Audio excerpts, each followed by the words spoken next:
এই যে খাবারগুলো আছে আপনার জিনযুক্ত খাবার বা ফলিক অ্যাসিড, তারপর হচ্ছে ভিটামিন সি, ই, তারপর হচ্ছে অ্যাল কার্টিনিন খাবার যদি আপনি নিয়মিত সেবন করেন তাহলে আপনার যে অ্যাজিওস্পার্মিয়া ওলিগোস্পার্মিয়া যে সমস্যাগুলো আছে এগুলো একেবারেই সমাধান হয়ে যাবে। আসসালামু আলাইকুম রাহমাতুল্লাহ। হাকিম মোহাম্মদ সুমন, গ্র্যাজুয়েশন কম্পিউটার হাকিম সাইদ ইস্টার্ন মেডিকেল কলেজ হাসপাতাল। আমরা যে নিয়মিত খাদ্য খাই শরীরে পুষ্টি যোগানোর শুকানো এর ব্যতিক্রম কিছু না, অর্থাৎ কিছু নির্দিষ্ট খাবার আছে বা ওই খাবার বা খাদ্যগুলো সেবন করলে আপনার শুকানো, স্পাম কাউন্ট, অ্যাক্টিভ মোটিলিটি এবং শক্তি বৃদ্ধি করবে। এই খাবারগুলো হলো যেমন আপনার জিঙ্কযুক্ত খাবার। এই জিঙ্কযুক্ত খাবার যদি আপনি নিয়মিত সেবন করেন বা আমি যদি নিয়মিত সেবন করি তাহলে হচ্ছে আপনি স্পাম কাউন্ট, অ্যাক্টিভ মোটিলিটি বৃদ্ধি করবে। এই জিঙ্কযুক্ত খাবার হলো আপনার কি সেই খাবারগুলো হলো আপনার চীনা বাদাম, কাঠবাদাম, তারপর যে পেস্তা বাদাম। এই বাদামগুলোর মধ্যে আপনার জিঙ্কযুক্ত খাবার থাকে বা শক্তি থাকে। এই জিঙ্কযুক্ত খাবার যদি আপনি নিয়মিত সেবন করেন তাহলে স্পাম কাউন্ট, অ্যাক্টিভ মোটিলিটি বৃদ্ধি করবে। তারপর হলো আপনার ভিটামিন সি এবং ই, এটা হচ্ছে আপনার অ্যান্টি অক্সিডেন্ট এবং ডিএনএ সুরক্ষা রাখে, অর্থাৎ স্পামের যে ডিএনএ আছে এটা সুরক্ষা রাখে। এই ভিটামিন সি এবং ই যুক্ত খাবারগুলো হলো আপনার হচ্ছে আমলকি, তারপর হচ্ছে দেশি কমলা, তারপর হচ্ছে আপনার টমেটো। এই খাবারগুলো আপনি যদি নিয়মিত সেবন করেন তাহলে আপনার যে শুকানো আছে এটা ডিএনএ সুরক্ষা রাখবে, যেটা বাচ্চা কনসিভে সহায়তা করবে। যদি আপনার বা আমার যদি ডিএনএ সুরক্ষায় না থাকে তাহলে আপনার বাচ্চা কনসিভে ব্যাঘাত ঘটবে। তারপর হচ্ছে ফলিক অ্যাসিড। এই ফলিক অ্যাসিড যে খাবারগুলো আছে যেগুলো খেলে আপনার হচ্ছে ডিএনএ গঠন ঠিক রাখে। যদি আপনি ডিএনএ যে শুকানো যে গঠন যদি আপনার ঠিক না থাকে তাহলে আপনার বাচ্চা কনসিভে ব্যাঘাত ঘটবে।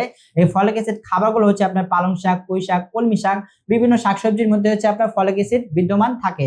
তারপর হচ্ছে আপনার অ্যাল কার্টিনিন খাবারযুক্ত খাবার, মানে অ্যাল কার্টিনিন যে খাবারগুলো যে খাদ্যের মধ্যে যদি বা খাবারের মধ্যে যদি যে উপাদান থাকে অ্যাল কার্টিনাইড, এই খাবার যদি আপনি নিয়মিত সেবন করেন তাহলে আপনার হচ্ছে শুকানো শক্তি বাড়াবে। অর্থাৎ শুকানো যদি শক্তি না পায় তাহলে নারীদের ডিম্বাণু পর্যন্ত পৌঁছাতে পারবে না, ফলে বাচ্চা কনসিভে ব্যাঘাত ঘটবে। এই অ্যাল কার্টিনিন খাবারগুলো হচ্ছে আপনার যে গরু গোস্ত, দুধ, তারপর প্রোটিন জাতীয় খাবার, হাঁসের ডিম, তারপর হচ্ছে আপনার মুরগির ডিম বা দেশি মুরগির ডিমের মধ্যে লম্বা ডিমটা সেবন করবেন, যেটার মধ্যে ছেলে হরমোনটা বেশি থাকে। এবং হচ্ছে আপনার গরু গোস্ত, তারপর হচ্ছে হাঁসের ডিমও খেতে পারেন, হাঁসও খেতে পারেন, মুরগি অথবা মোরগ বা দেশি মোরগ।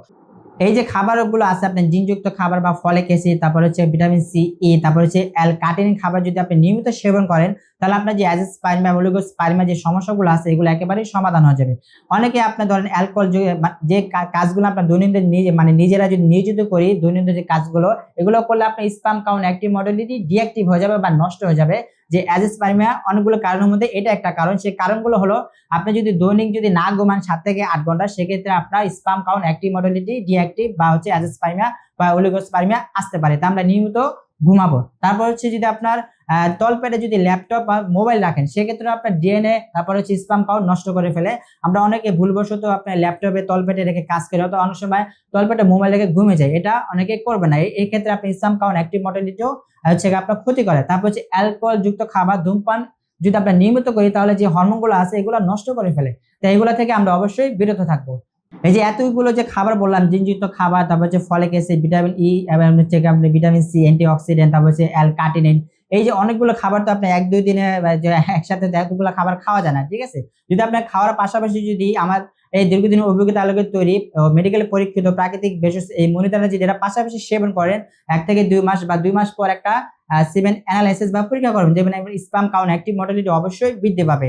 এবং এই যে খাবারগুলো যে আছে আপনার জিঙ্কযুক্ত বা ভিটামিন সি, ভিটামিন ই, তারপর হচ্ছে আপনার ফলিক অ্যাসিড, অ্যাল কার্টিনিন, এই সকল উপাদান এই প্রোডাক্ট বা এই মনিটরের মধ্যে রয়েছে, যেগুলো আপনার এগুলো বৃদ্ধি করবে। স্পাম কাউন্ট যদি একেবারে জিরো থাকে সেটাকে উৎপন্ন বা সৃষ্টি করবে, শুকানো তৈরি করবে। যদি আপনি একেবারে না থাকে সেটাও তৈরি করবে। এবং স্পাম কাউন্ট, অ্যাক্টিভ মোটিলিটি যদি এবং বৃদ্ধি করবে, এবং স্পাম কাউন্ট যদি একেবারে জিরো থাকে সেটাকেও মূল থেকে এটা তৈরি করবে। অনেকে হচ্ছে আপনার স্পাম কাউন্ট বা হচ্ছে হতাশ হয়ে যান যে আসলে যে অ্যাজিওস্পার্মিয়া শুকানো তৈরি হবে না। আচ্ছা, ওখানে যদি আপনার খালি পেট থাকে, ধরেন একটা এক্সাম্পল দিই, যদি আমরা খাবার খাই, খাদ্য অবশ্যই আমাদের পেট পূরণ হবে এবং এটা থেকে পুষ্টি পাবো। তো শুকানো যদি আপনার সহবাসের মাধ্যমে, তারপরে হচ্ছে আপনার হস্তমৈথুন বা স্বপ্নের মাধ্যমে জিনিসটা ক্ষয় হয়, এটা সবসময় আপনাকে পূরণ করে রাখতে হবে। এখন যারা বলে যে এটা পূরণ হয় না, আসলে কি থেকে বা কোথা থেকে বলে সেটা আমার বোধগম্য নয়।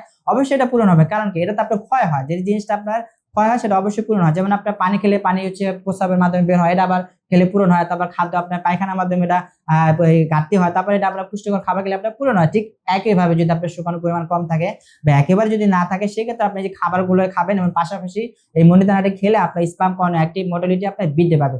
অবশ্যই দেখবেন যে আপনি 2 মাসে খাবারের পাশাপাশি এই যদি মনিদান সেবন করেন আপনার এটা বৃদ্ধি পেয়ে যাবে। অবশ্যই রেজিস্টার হাকিম বা চিকিৎসকের পরামর্শ অনুযায়ী প্রাকৃতিক ভেষজ বা চিকিৎসা গ্রহণ করবেন। আমাদের এই মনিদানাটি অর্ডার করার জন্য স্ক্রিনে দেওয়া নাম্বারে কল করুন বা ইনবক্সে মেসেজ করুন, অথবা অর্ডার নাও বাটনে গিয়ে ক্লিক করে অর্ডারটি কনফার্ম করুন। আজকে এই পর্যন্তই। আসসালামু আলাইকুম রহমতুল্লাহ।